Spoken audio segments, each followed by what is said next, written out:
masuk ke kali kedua atau bab kedua tentang listrik statis ya. Jadi listrik statis kali ini kita akan bahas tentang gaya Coulomb saja. Oke. Sebelum kita masuk ke gaya Coulomb, kita harus tahu dulu listrik statis itu seperti apa. Jadi listrik statis itu adalah fenomena perpindahan muatan atau transfer muatan dari satu tempat ke tempat yang lainnya.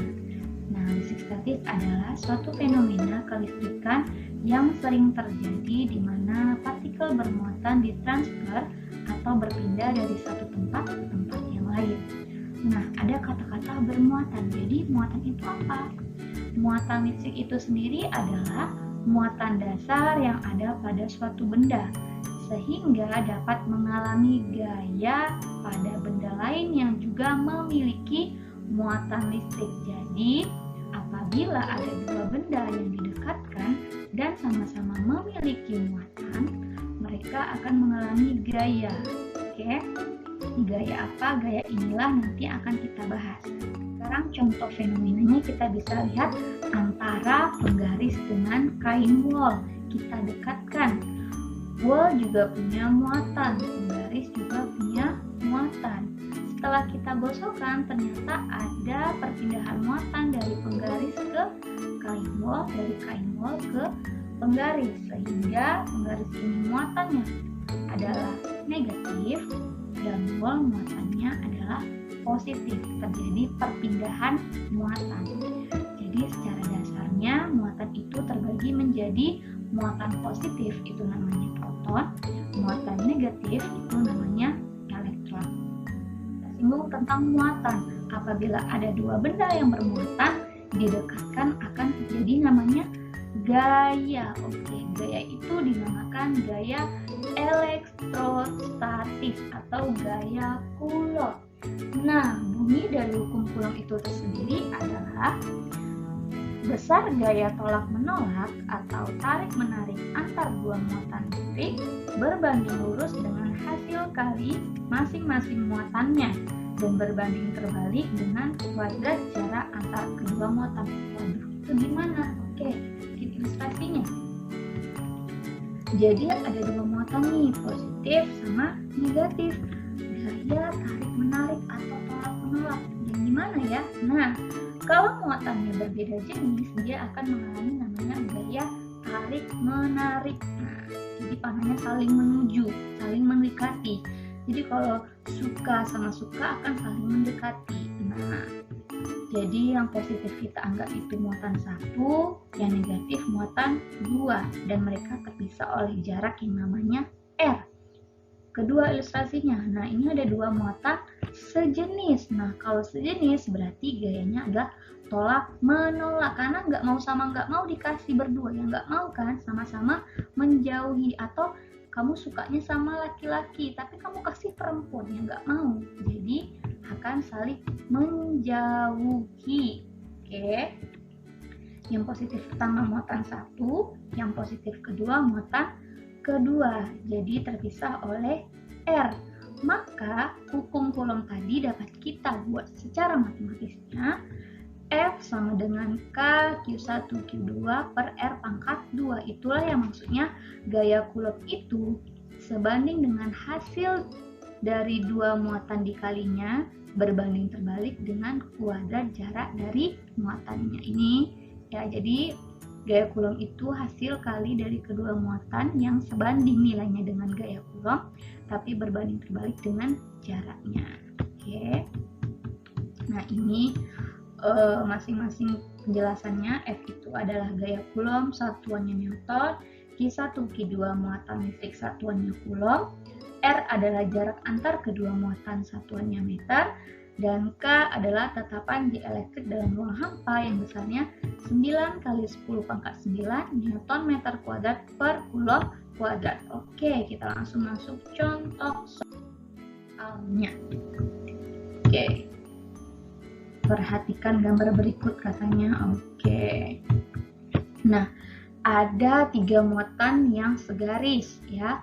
Jarak P muatan P ke Q 10 cm, Q ke F nggak ada. Oh, ternyata yang ditanyakan adalah jarak Q ke R, di mana masing-masing muatannya P 90 mikrocoulomb, Q 10 mikrocoulomb, dan R 60 mikrocoulomb. Di sini ada catatannya. Agar muatan Q gaya elektrostatisnya 0, berarti gaya tarik menarik atau gaya tolak menolaknya adalah 0. Maka tentukan jarak QR-nya. Sekarang kita buat dulu diketahuinya. Nah, ini diketahuinya ya.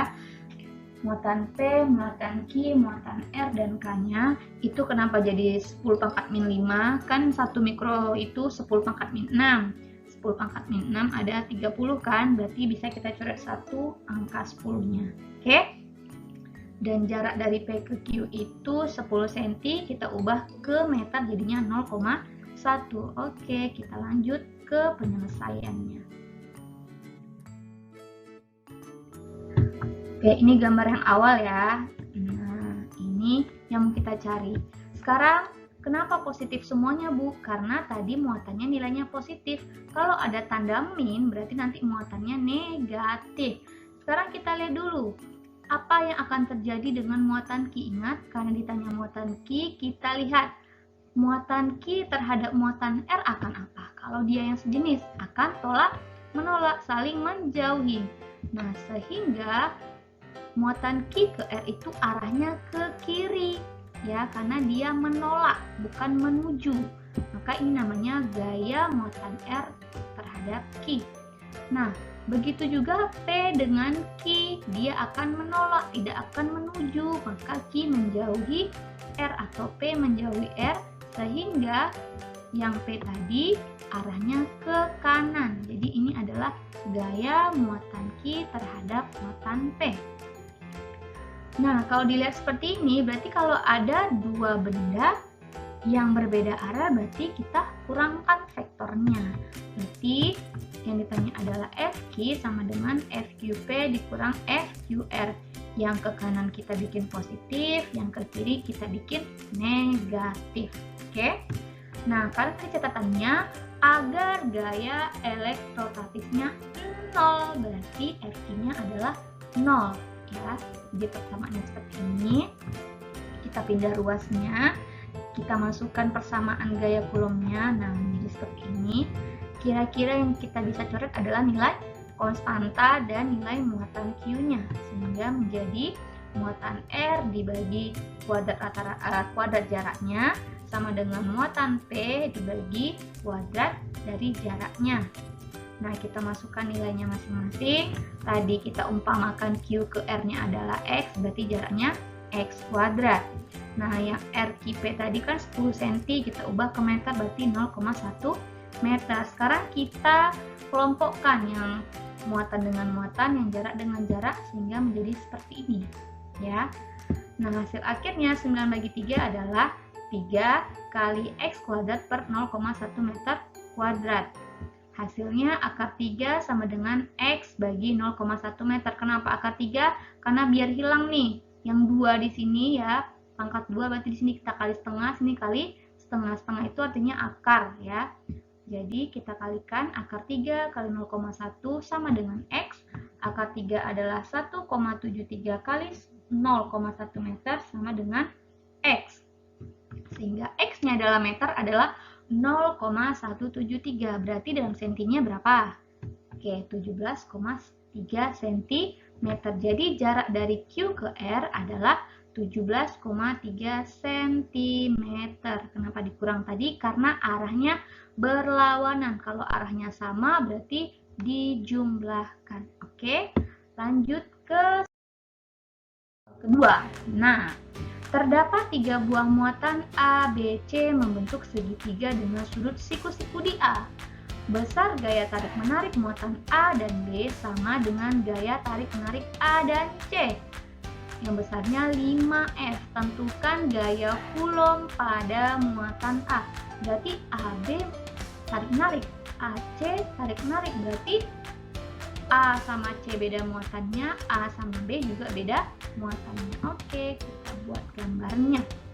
Nah, dia bilang ada muatan A, B, C membentuk segitiga, berarti siku-siku di sini ya. Berarti ini muatannya positif Ibu bikin, yang ini negatif, yang ini negatif.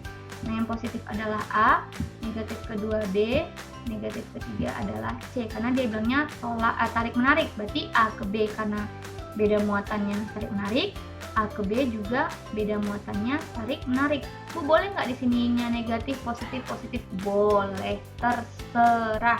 Yang penting dia tarik menarik soalnya. Oke. Sekarang diketahuinya FAB-nya 5F, gaya tarik menarik AC-nya 5F. Yang ditanya adalah berapa gaya Coulomb di A. Oke. Nah, ini dia A, B, dan C. Nah, sekarang kita lihat. Kenapa panahnya ke kanan? Karena dia menuju si C. Karena dia muatannya berbeda. Makanya dia dikejar-kejar lah si C ini. Makanya ini namanya gaya A terhadap C. Kenapa ini ke atas, Bu? Karena dia beda jenisnya. Makanya dia menuju si B. Mau dia sama-sama suka nih. Nah, sama-sama beda jenisnya nih. Nah, makanya dia menuju, saling tarik menarik. Nah, ini namanya FAB ya, maaf ya ini. Nah, sekarang kita bikin vektornya, belajar vektor dong. Oke, nah garis miring inilah yang kita cari. Bisa pakai Pythagoras atau menggunakan vektor dua gaya ya. Nah, seperti ini. Ingat lagi belajar vektornya kelas 1 ya. Atau kalau mudahnya pakai segitiga Pythagoras juga boleh. Jadi kalau ada dua vektor diapit oleh satu sudut, itu bisa kita pakai ini ya. FA sama dengan akar dari FAB pangkat 2 ditambah FAC pangkat 2 ditambah 2 FAB 2 FAC cos alfa. Nah, kenapa cosnya 90? Karena segitiga siku-siku. Kalau nanti bentuknya segitiganya sama sisi, Bu, ya udah bikin berapa segitiga sama sisi itu sudutnya. Kalau dia segitiganya sama kaki, Bu, ya udah segitiga sama kaki itu berapa sudutnya, tinggal dimasukkan saja. Oke. Nah, karena nilainya sama, gaya AB dan gaya AC tadi 5F. Nah, seperti ini ya. Sehingga hasil akhirnya 25F kuadrat ditambah 25F kuadrat. Loh, kenapa 0? Karena cos 90 adalah 0. Sehingga hasil akhirnya adalah 25 dikali 2. Kenapa? 50 itu bisa berapa dikali berapa yang bisa kita keluarkan akarnya? Ternyata 25 kali 2. Jadi hasil akhirnya adalah 5F dikali akar 2. Jadi ini bisa ya, Bu, ya pakai Pythagoras aja boleh. Karena kan sudutnya 90 ya. Jadi kita bisa pakai sisi miringnya. Kalau dia bentuknya segitiganya sama sisi atau sama kaki, kita masukkan persamaan yang awalnya tadi. Nah, ya, pakai cosnya tergantung sama sudutnya. Kalau dia sama kaki berapa, sama sisi berapa. Oke? Ibu harap sampai sini paham ya. Terima kasih, selamat pagi.